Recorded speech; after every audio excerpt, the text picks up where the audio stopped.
4.10 총선 본투표일이 이제 정말 코앞으로 다가온 가운데 이른바 이재명 리스크가 다시 고개를 들고 있습니다. 소고기 먹고 삼겹살 먹은 척 하질 않나, 선거운동을 마친 뒤에 일하는 척 했네 라고 말하질 않나, 저런 이재명을 보는 유권자들 마음 모욕감을 느낄 정도인데요. 이 밖에도 이재명은 윤석열 정부를 귀하게 키운 자식으로 믿되 자식이 귀하니까 괜찮아 하면 살인범이 된다라며 정권 심판론을 강조했습니다. 제 같은 이재명의 발언 소식이 알려지자 이재명의 논리대로라면 진짜 살인범인 이재명의 조카도 부모의 과잉 보호 속에 잔인한 살인마가 된 것이 아니냐라는 지적이 나오고 있습니다.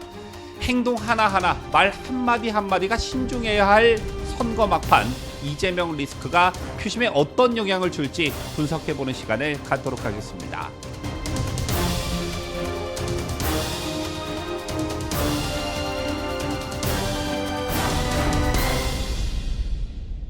시청자 여러분 안녕하십니까? 뉴스데일리 베스트 미네커입니다.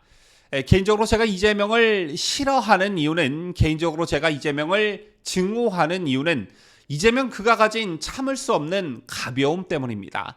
이재명의 말과 행동, 즉 언행이 가벼워도 너무 가볍다라는 것인데요. 존경하는 박근혜 했더니 진짜 존경하는 줄 알더라, 이런 말 한마디가 주는 가벼움, 그리고 후쿠시마 오염수 반대 집회차 지방에 갔다가 횟집에서 식사를 한다던가 하는 앞뒤가 맞지 않는 행동들, 그리고 방탄 출마가 아니라면서도 유권자들에게 이번 선거에서 당선이 되지 못하면 죽는다는 제스처를 취한다던가 하는 저런 가벼운 모습들이 정말 가볍기 짝이 없다라는 것이고, 이런 정치인을 과연 누가 신뢰할 수 있을까라는 점입니다. 정치인에게 있어 신뢰가 얼마나 중요한지 여러분들도 잘 알고 계실 겁니다. 그런데 이재명에게서는 신뢰는커녕 위선과 거짓, 이런 것들 투성이라는 것인데요. 최근에 무슨 일이 있었습니까? 난데없는 소고기 논란이 불거졌습니다. 이재명이 선거 유세가 끝난 다음에 개양 밥 마실 후 삼겹살이라는 글과 함께 사진을 올렸는데, 제게 삼겹살이 아니라 소고기였다는 비판이 제기됐지요. 이런 비판이 제기되자 이재명과 민주당은 뚜렷한 해명을 내놓지 못하고 있는 실정입니다. 여러분은 이 논란 어떻게 보시는지요? 자, 그냥 단순한 해프닝이라고 보시는지요? 문제는 절대 그렇지 않다라는 것입니다. 개인적으로 저는 일부 정치인들이 하는 서민 코스프레, 예를 들자면 수십억 자산을 가지고 있으면서 일부러 낡은 가방과 굽이 다 다른 구두를 은연중에 공개한다던가 내비친다던가, 그런 서민 코스프레보다 더 죄질이 나쁘다고 생각합니다. 왜냐?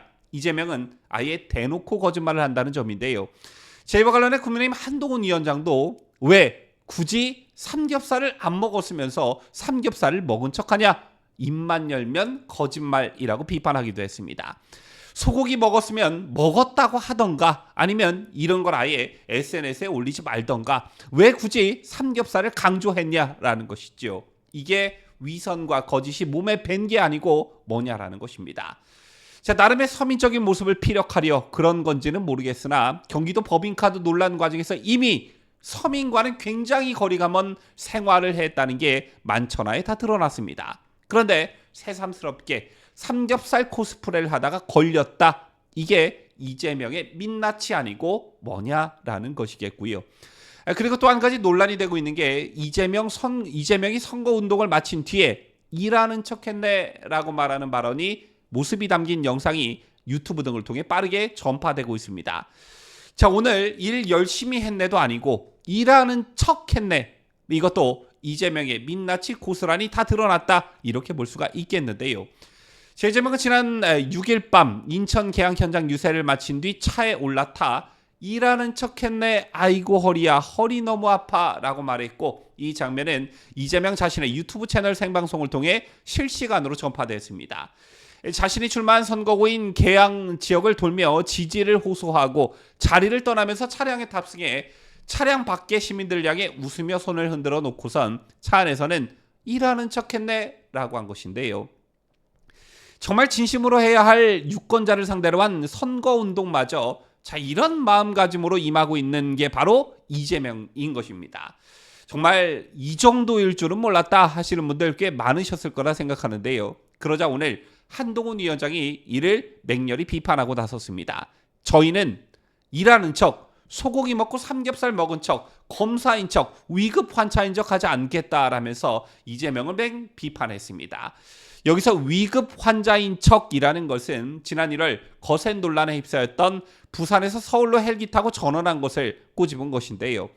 이재명이 상대 후보인 원희룡 인천계양을 선거구 후보도 진심으로 일하고 싶다면서 원희룡에게 기회를 달라 도와주시면 10배로 갚겠다 이렇게 호소했습니다. 개인적으로 저는 우리 헌정사에 이재명 같은 야당 대표가 또 있었나? 이런 본질적인 질문을 유권자들에게 하고 싶습니다. 또 그 연장선에서 이런 이재명이 대표로 있는 더불어민주당이 국민들로부터 아직도 높은 지지를 받는다는 것이 상식적으로 이해가 가질 않습니다. 이재명 본인 자체가 그렇다 보니 양문석, 김준혁에 대한 사퇴 요구가 빗발쳐도 속이의 경일기인 것 아니겠습니까? 자, 그리고 연일 윤석열 대통령에 대한 탄핵 가능성을 암시하고 있는 이재명이 급기야 윤석열 대통령을 비판하면서 살인범이라는 이 세 글자를 언급했습니다. 윤석열 대통령을 귀하게 키운 자식으로 빗대 자식이 귀하니까 괜찮아 하면 살인범이 된다라며 정권 심판론을 강조하면서 이런 말을 한 것인데요. 야당 대표가 선거 국면에서 정권 심판론을 강조할 수도 있지만 비유한다는 게 어떻게 살인범에 비유할 수 있냐라는 것입니다.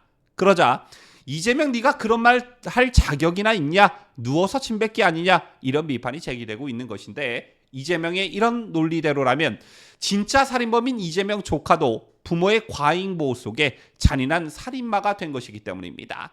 잘 알려져 있다시피 이재명 조카는 헤어진 전 여자친구가 살던 집을 찾아가 준비해온 흉기로 여자친구와 그의 어머니를 각각 19회, 18회씩 찔러 잔인하게 살해했습니다. 또 아버지는 조카 김 씨와 몸싸움을 하다가 베란다 밖으로 떨어져 부상을 입었다고 하지요. 이 사건으로 이재명의 조카는 살인과 살인 미수 혐의로 기소됐는데 당시 이재명은 이 사건의 변호인이었고 자신의 조카를 심신미약으로 변호했습니다. 자, 이런 이력을 가지고 있는 이재명이 정권 심판론을 호소하면서 윤석열 대통령을 향해 살인범 운운했다는 것인데 이게 이재명이 할 소리냐라는 것입니다. 자, 군대 갔다 온 남자들이 하는 말이 있죠. 말년엔 떨어지는 낙엽도 조심하라 이런 말인데 자, 이제 선거 투표율이 정말 임박했습니다. 자, 이런 과정에서 이재명이 거칠고 가볍기 짝이 없고 위선적이고 가식적이고 독선적인 언행들이 만천하에 다 드러나고 있습니다.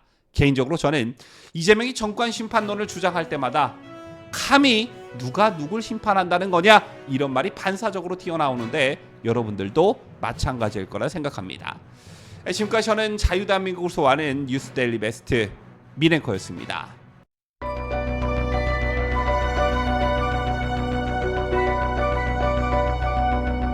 피해자 할머니들의 명예와 존엄이 회복되고 또 마음의 상처를 치유하기 위해서는 나라와 국민을 각종 위협으로부터 안전하게 지켜 국가를 위해 헌신해온 공무원들의 희생을 요구해야 한다는 점에서 솔직히 어느 정부도 개혁이 두렵고 피하고 싶을 것입니다. 그러나 매년 막대한 국민 세금이 투입되어야 하는 상황을 그대로 방치할 수는 없습니다.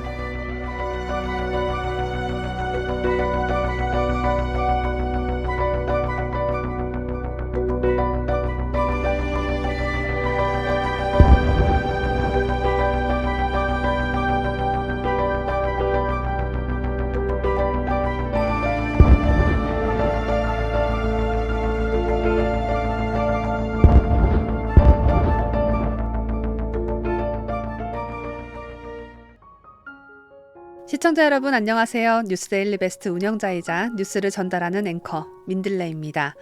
박정희 대통령에 이어 2대째 대통령직에 오른 최초의 대통령이자 대한민국 최초의 여성 대통령, 우리나라 제18대 대통령인 박근혜 전 대통령의 이야기를 담은 회고록이 출간됐습니다.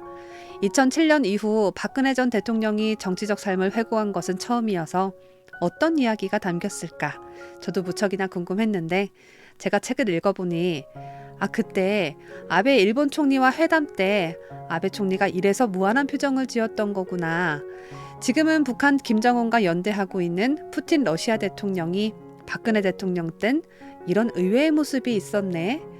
유승민 전 원내대표가 탄핵 전부터도 박근혜 정부의 중요한 정책 추진에 이렇게나 회방을 놨었구나 등등등 그동안 사연이 잘 알려지지 않은 흥미로운 사실들을 알 수가 있었습니다.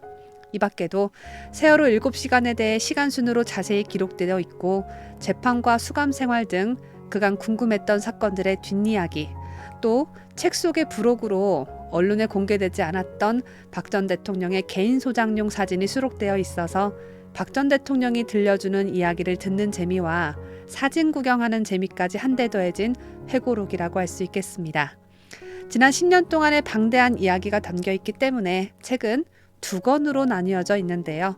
아직 구입하지 않은 분들 계시다면 어둠을 지나 미래로 1권과 2권 세트로 함께 구매하셔서 꼭 읽어보시길 강력 추천합니다. 저의 회고록이 우리가 더 나은 미래로 가는 작은 디딤돌이 되었으면 합니다.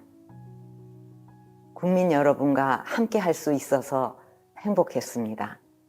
감사합니다.